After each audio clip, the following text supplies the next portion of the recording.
तो डीएसए करना है या projects is one of the most asked question among freshers. तो अगर डीएसए करना है तो कितना करना है, या अगर प्रोजेक्ट्स करना है तो कौन कौन से प्रोजेक्ट्स बनाना है। और इसी कंफ्यूजन की वजह से बहुत लोग ना ही टेक्निकल राउंड क्लियर कर पाते और ना ही coding round. So give me 60 seconds and आज ये तुम लोगों का डाउट हमेशा हमेशा के लिए क्लियर कर देंगे कि तुम लोगों को अपने गोल्स के हिसाब से क्या पढ़ना है और कितना पढ़ना है। तो अगर सबसे पहले ये समझते हैं कि डीएसए होता क्या है और वो एग्जैक्टली मैटर क्यों करता है। तो डीएसए को तुम समझ सकते हो ना कि किस तरीके से हम लोग अपना डेटा कंप्यूटर के मेमोरी में स्टोर करते हैं और किस तरीके से उसको प्रोसेस करते हैं, क्योंकि ये सब चीज ना अपफ्रंट हम लोगों को नहीं दिखता। अपफ्रंट क्या दिखता है, जो भी हम लोग कोड कर रहे होते हैं। तो ये सब चीज जानना बहुत इंपॉर्टेंट होता है कि किस तरीके से बिहाइंड द सीन ये सब चीज काम कर रहा है, ताकि तुम्हारा जो सोल्यूशन है वो और एफिशिएंट हो सके।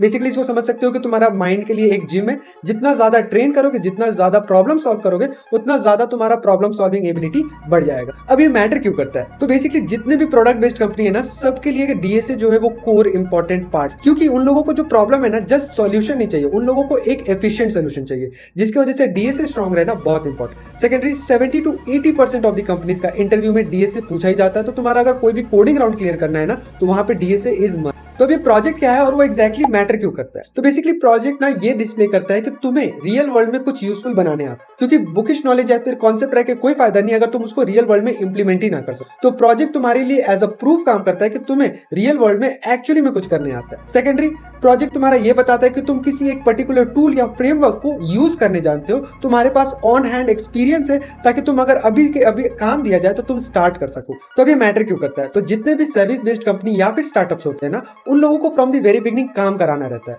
तो प्रोजेक्ट से उन्हें ये आइडिया हो जाता है कि तुम कितने चीज पे हैंड्स ऑन एक्सपीरियंस है और तुम फ्रॉम द वेरी बिगनिंग काम करने लायक हो कि नहीं। सेकेंडरी बहुत बार इंटरव्यूज में ना प्रोजेक्ट्स के बारे में पूछा जाता है। तो अगर तुम्हारे पास प्रोजेक्ट्स है तो वहां पर भी तुमको इस जगह पे लेवरेज मिलता है, या फिर तुम्हारा एक क्रेडिबिलिटी बिल्ड होता है कि तुम एक्चुअली रियल वर्ल्ड एक्सपीरियंस रखते हो और तुम अभी आने के बाद भी डायरेक्टली काम करना स्टार्ट कर सकते हो। तो अब सबसे मेन क्वेश्चन कि तुम्हें कितना टाइम किस चीज में इन्वेस्ट करना चाहिए।